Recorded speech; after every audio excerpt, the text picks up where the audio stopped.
percaya sampai ke dalam hatimu, Anda dapat merasai jamaah Roh Kudus.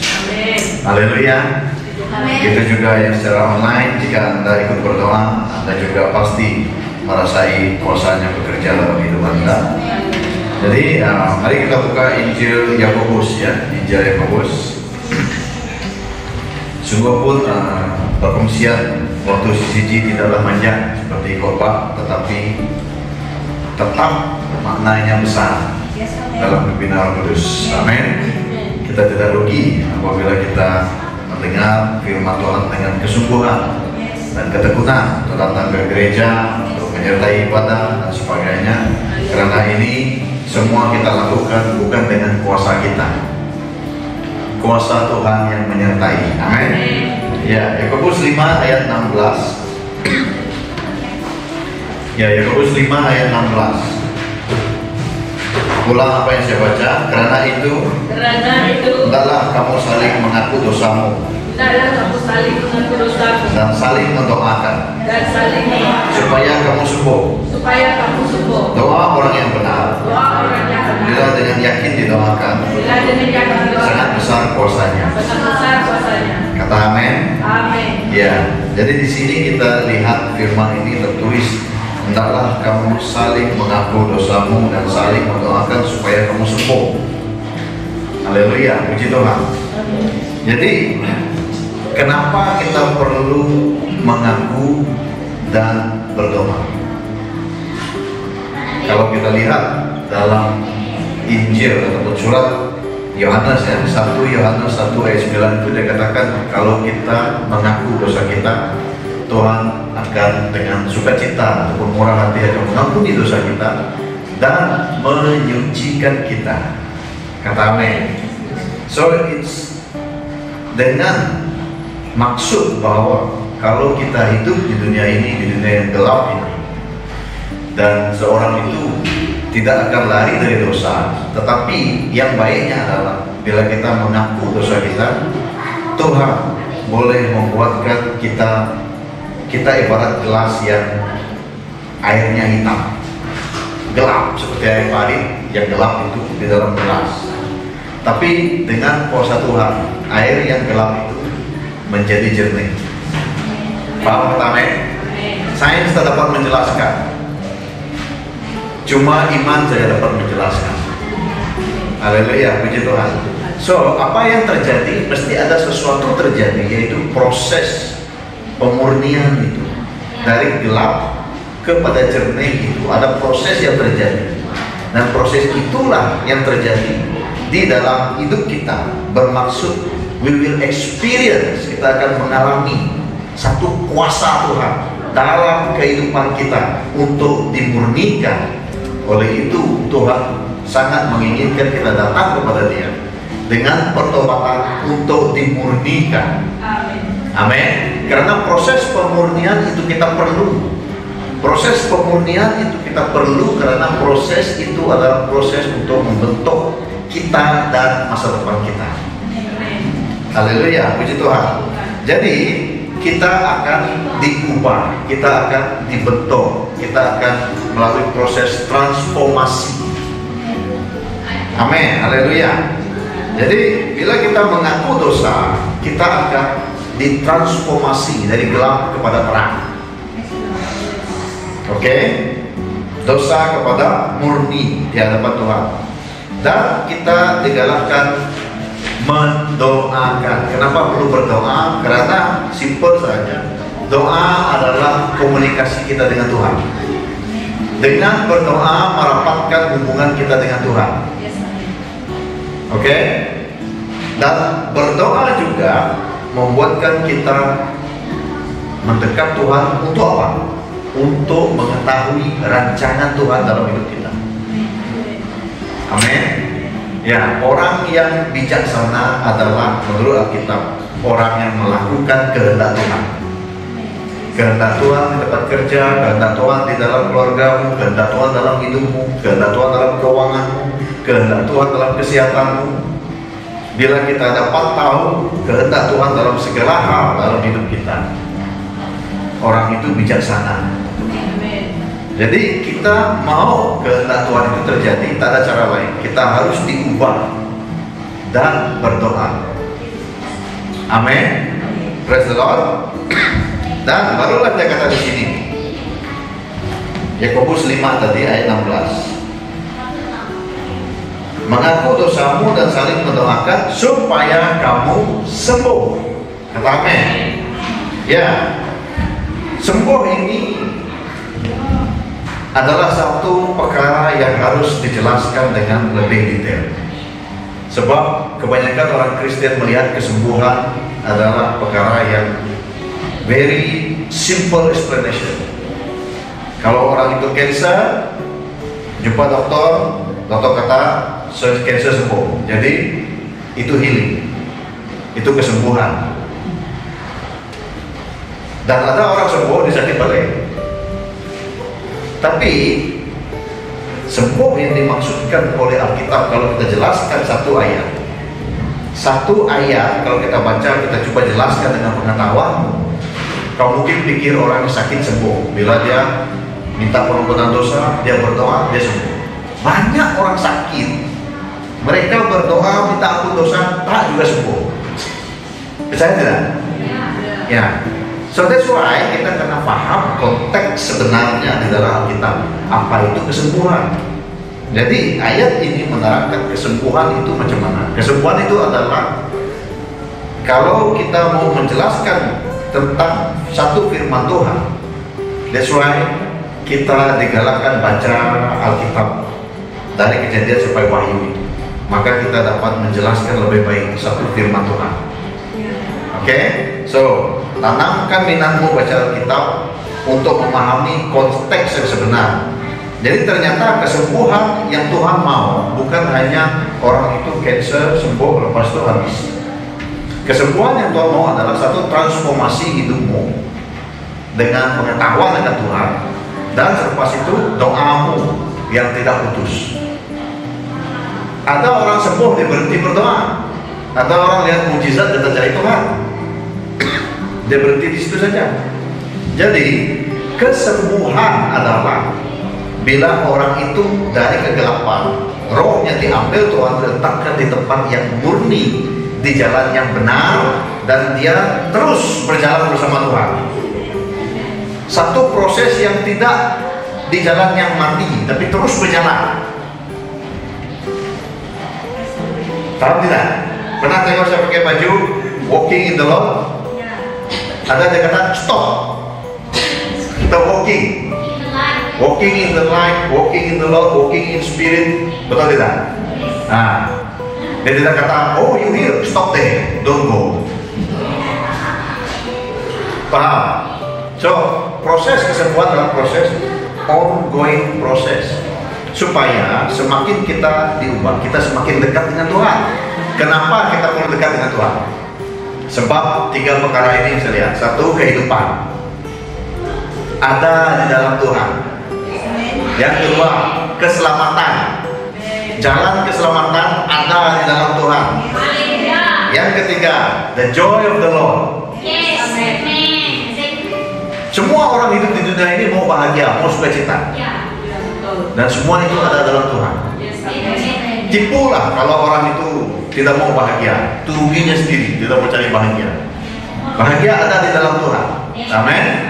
Dan keselamatan ada di dalam Tuhan. Siapa tidak mau keselamatan?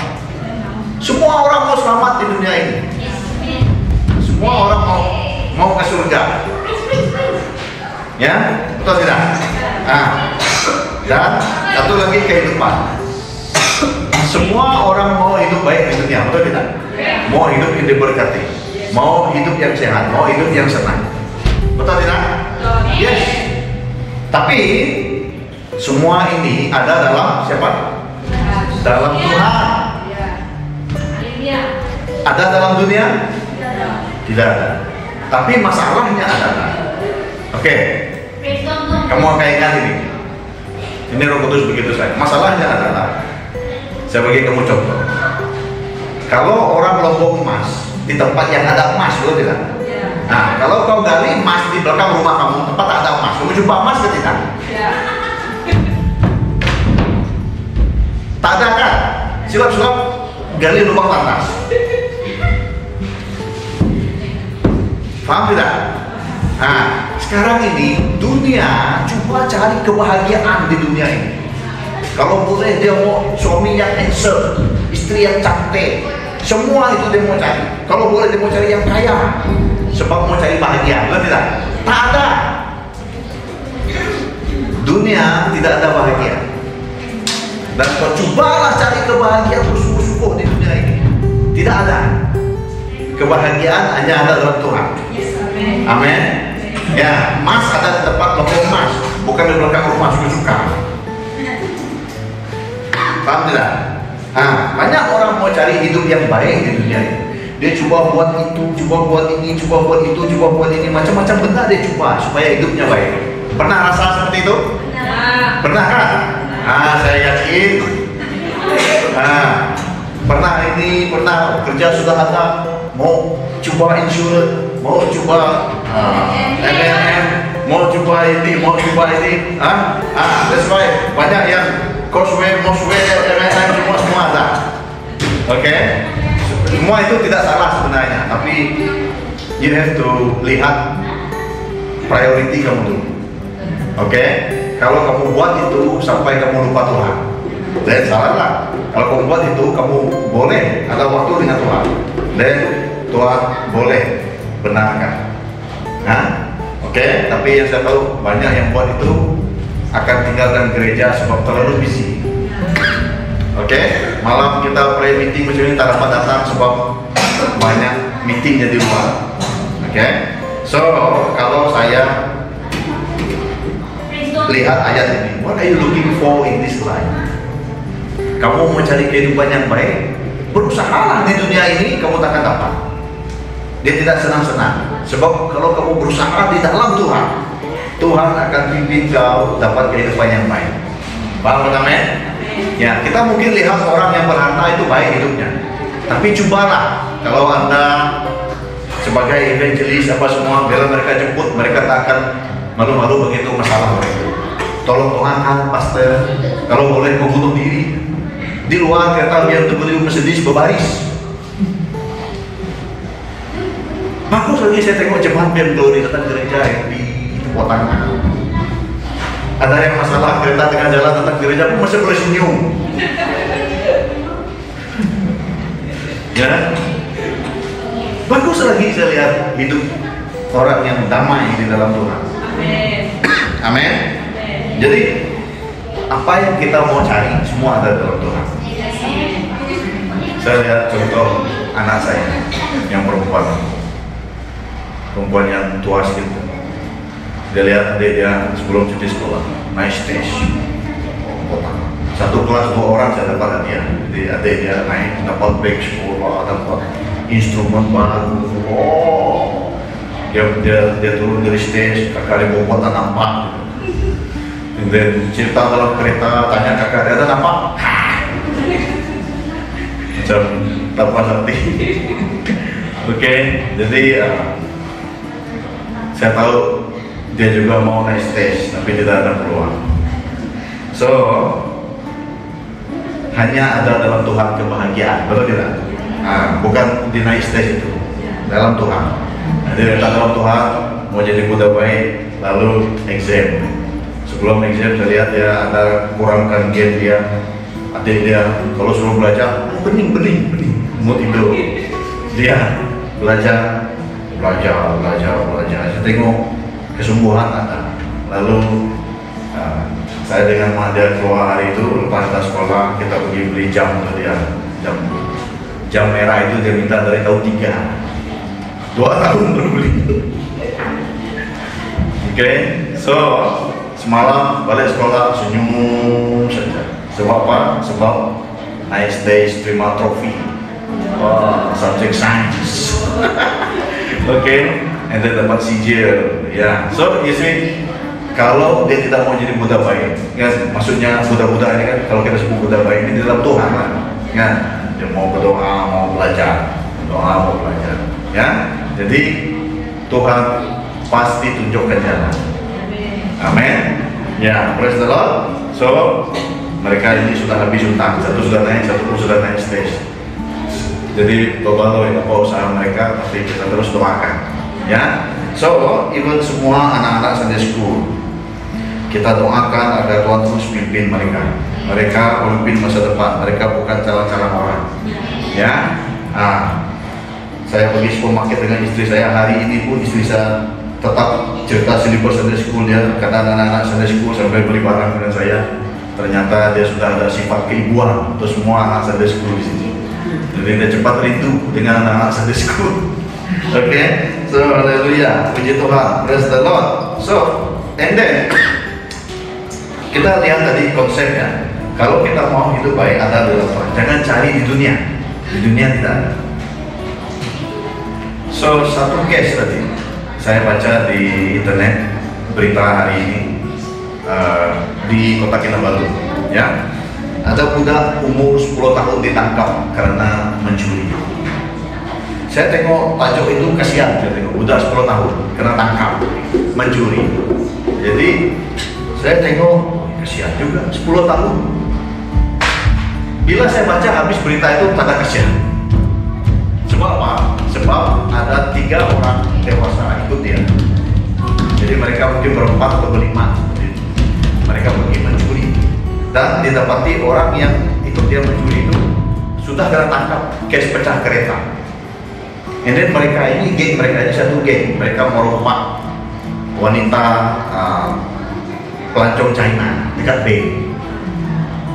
And then pernah juga mereka ditangkap polis karena merompak orang Sarawak di pasar Filipina, yang di Club Center itu, ya. Jadi mereka ditangkap, membuka bagnya, ada screwdriver, ada pisau, semua benar tajam ada. Memang selalu kuat. So kita tidak ada rasa kasihan sudah seperti itu. Kita rasa bagus tangkap penjara, sebab saya pernah ada satu orang minta doa dan dia akan dihukum gantung karena datang di Sabah.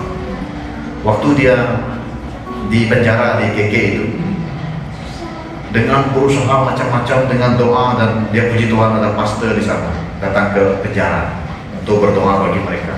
Dia belajar kita, baru dia mengerti apa pandangan dunia ini dengan cara yang benar. Dia pandai berdoa dan sebagainya. Kamu tahu apa jadi? Dalam pastor setahun lebih, dekat 2 tahun. Case hukum gantung, cancel. Dia lepas dari penjara. Dia pernah datang ke gereja kita waktu di OIM sekali saja. Lepas dia keluar dari penjara itu, sekarang dia nggak tahu di mana lah. Dia sudah busy, ya. Tapi dan dia pernah juga datang ke Medan Hotel Sifu. Juga dia banyak travel kerja sekarang. Dia pernah ikut KKRG kita jelajah iman di Medan Hotel Sifu. Ingat kan Medan Hotel itu di Sifu dia di sana. Dan balik pada case tadi, budak 10 tahun. Kalau begitu susah, patut kita tidak boleh kasihan lagi sampai mau lepaskan. Masuk penjara bagus. Sebab bila dia jumpa pastor di sana, didoakan dan sebagainya, ya. Lalu di sanalah dia akan mula melihat terang. Sebab apa? Kalau dia dibebaskan, dia kan dari gelap. Bila orang itu hidup dalam gelap, dia cari kebaikan, dia mau cari kehidupan yang bagus, dia mau cari bahagia, dia mau cari duit dari gelap. Sama seperti orang cari emas di belakang rumah yang tak ada emas. Faham tidak konsep itu? So that's why dia tenang keluar dari kegelapan, cari Tuhan.